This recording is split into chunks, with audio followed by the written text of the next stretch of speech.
Hello everyone, my name is T and here's my worksheet.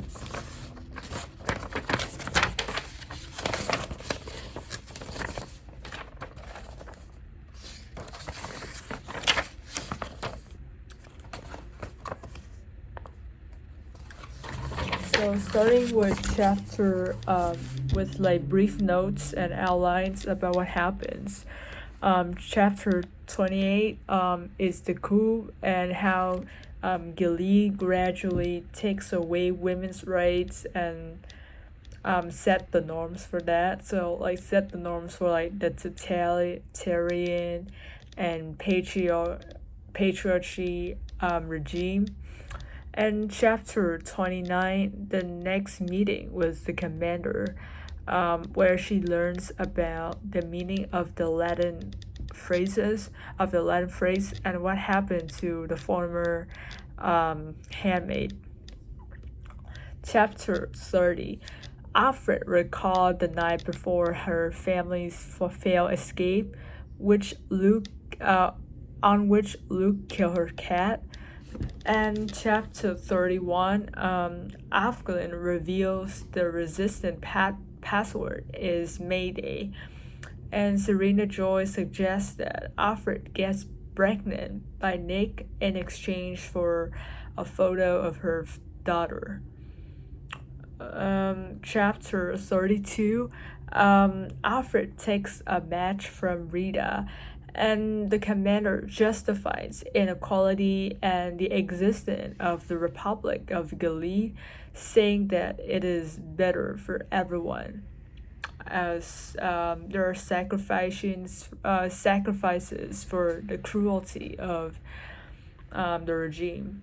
Chapter 33, the handmaids attend Pravaganza, like a religious rally where Alfred knows that Janet's baby is a shredder.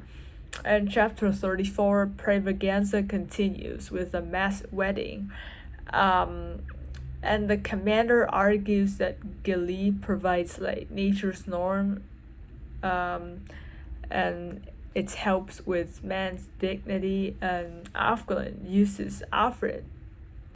Afghan urges Alfred to gather information from the commander, knowing that she has like a secret meeting with him at night. Chapter 35, Alfred reflects on Luke and her family loss, and Serena Joy brings a Polaroid picture of her daughter, and she's feel like detached and like obliterated from her past seeing that picture. And chapter 36, the commander sneaks Alfred past checkpoints into a club by dressing her in a costume and with makeup on. So part 8, the detail. So the first detail is Gilead like take over the government, suspend constitution, censor newspaper, and blame the Islamic fanatics for it. So what's happened is that the Gilead, like they shot the president and they machine gunned the Congress. And they blame that massacre on the Islam fanatics. And also they continue to suspend the constitution and assuring people on television that everything is okay, is under control, and then they impose other restrictions on like the freedom of people. So the theme here is the weaponized state emergency, or I would call it political fraud.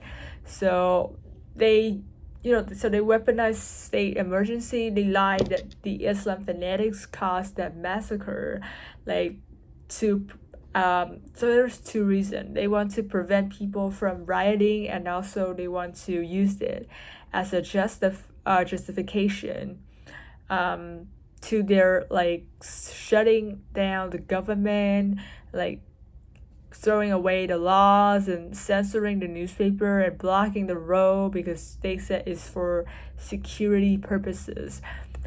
Detail number 2 is women have their bank accounts freeze and all their money transferred to a man.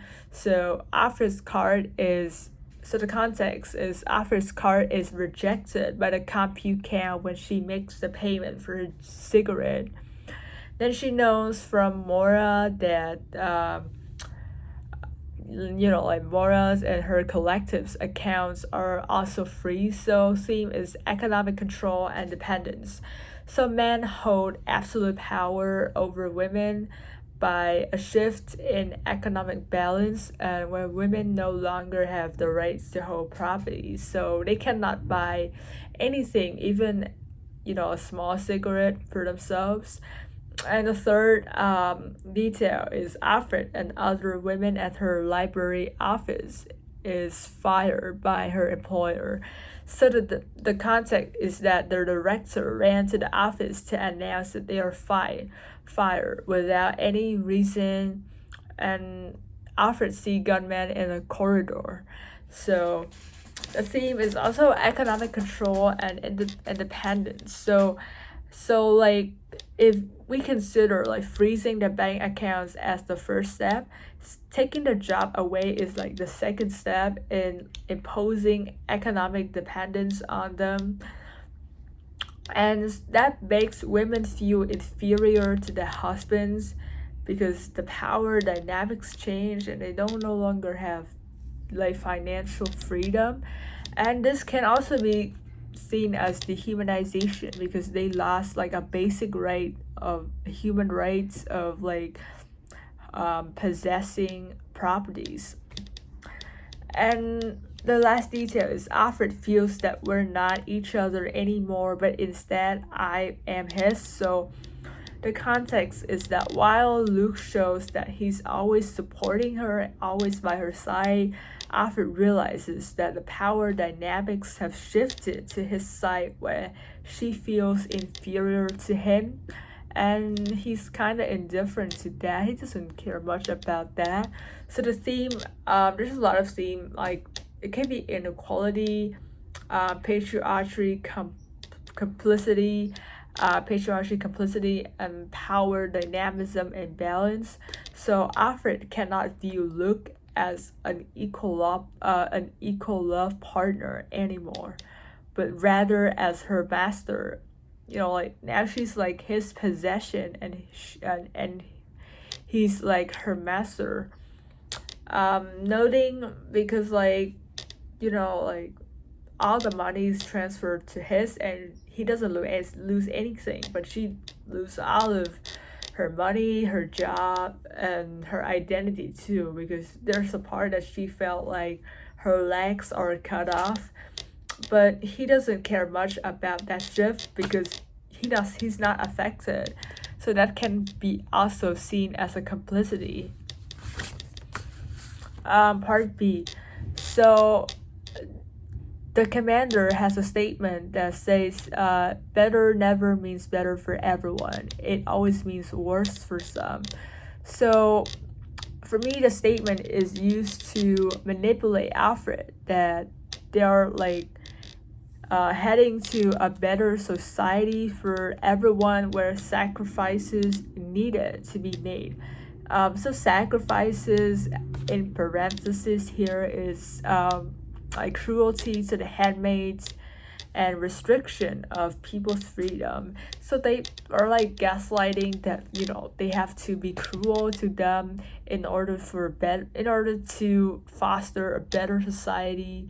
But in fact, the regime is constructed in a way that where men in power, like the commander, get everything they want. They can do whatever they want with the rules they create, as long as the rules is just to police and impose restrictions on women and people of lower rank. So they use a lot of excuses like like they have to do it for men to have dignity because men doesn't have dignity and in like the past, and so that it's too easy on men or something. and also the claim that women are protected because they are no longer like being sent to meat market, and they are protected from indignity of the past, which is gaslighting. We all know that women are oppressed in the Republic of Gilead, and as we have discussed about like freedom to and freedom from, and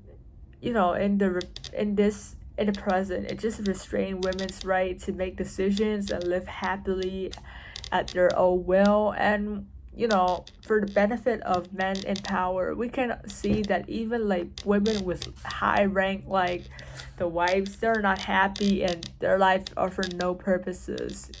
They did everything in vain. Part C, Serena Joy's bargain. So what does this transaction reveal about the relationship between the two women? So I think this transaction shows that their relationship is pure business and mutual exploitation. So Serena Joy thinks that the commander is sterile and she desperately wants a baby because of her own status, self-validation, and need for purpose, because she doesn't know what to do, so she needs a kid that she can take care of to kill time. But so she wants Alfred to take like a really big risk that can put her to death by to get pregnant with by Nick. And in exchange for that, she will show Alfred a picture of her daughter. So I want to think of Serena is sympathetic because I know it's hard for her. Like she's resentful and she's like disillusioned with the regime that she once advocate for, and she has nothing to do. Like her life is just like it's just repetitive, and I know that she's having a hard time, but for me she's just calculating. I mean, the fact that she wants to be a mother herself, but she used others mothers like grievance, in this case is Alfred. So he used another mother's grievance about her lost child as a commodity, and to trade for her benefit. And for me that is hypocrite, because like, yeah, I mean, she knows that it's like an irresistible pride for Alfred, and Alfred will not turn her down for that because she desperately wants to know like where her child is. So, and also in doing that she trivializes like Alfred emotions and the child's safety, like the emotional weight of having lost her child. So I think it's just calculating outright.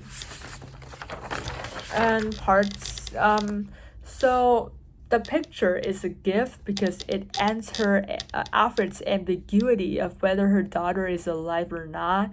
Like to see her grow like tall and healthy is like be a reassurance for a mother like her, but at the same time it's also a wound because she knows that she's already replaced as a mother.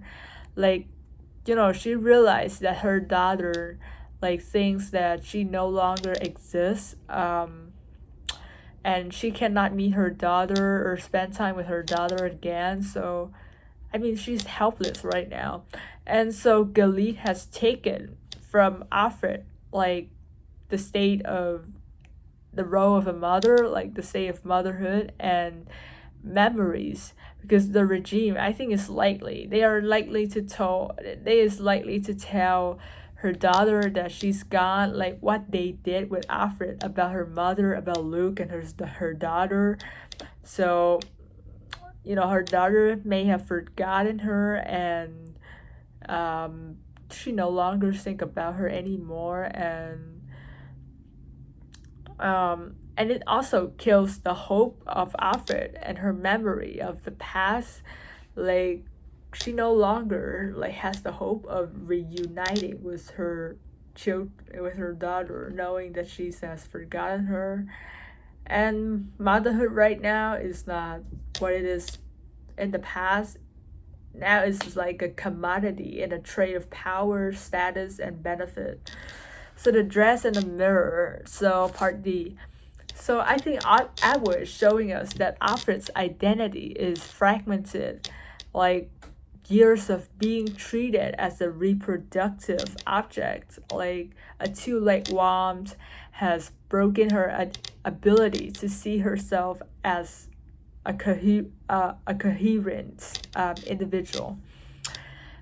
She sees herself in a costume as a travesty, like in a bad makeup or like, and she also used the word like useless to highlight the mismatch because she is like she is used to like um the erasure of identity to the point that she no longer thinks that she can fit in as a individual.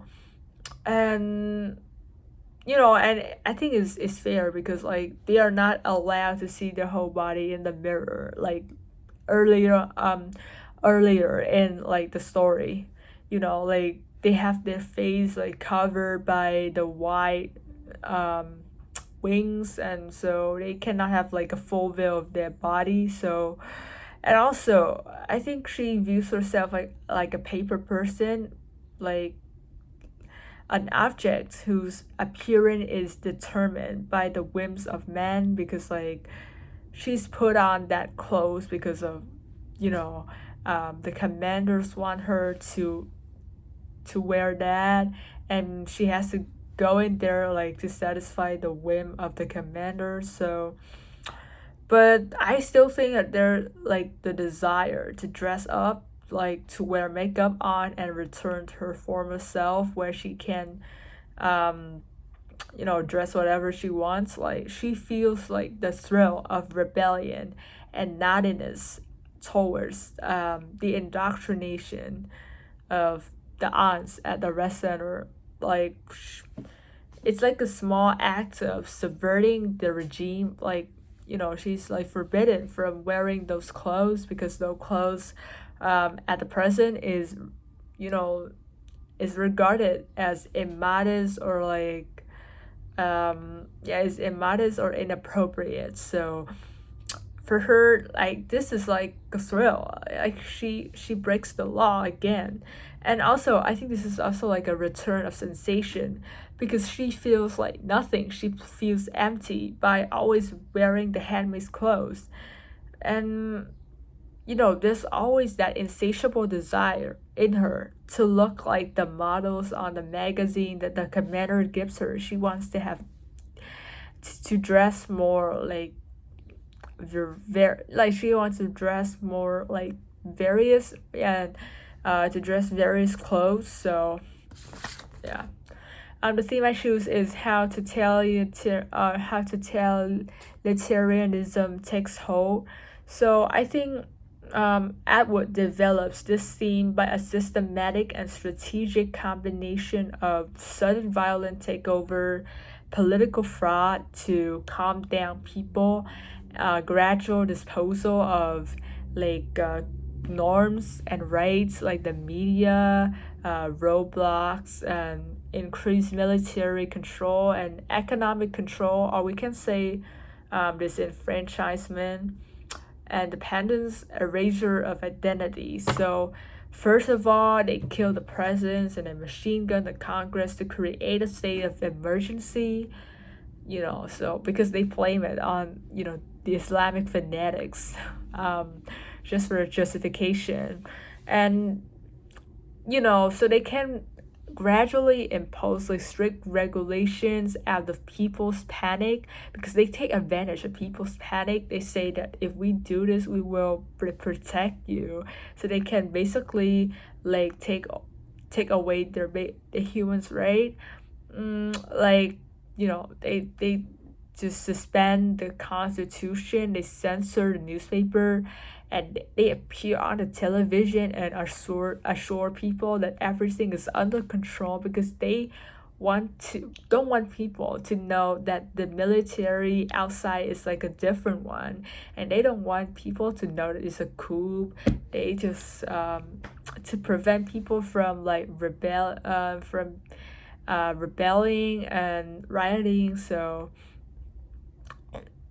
they also use military to oppress people. You can see, because like they mass fire at like marching crowds, like to scare people and make them stay at home, and they forcing employers by gunmen to laying off women, uh, with an entire new like military. People didn't know that.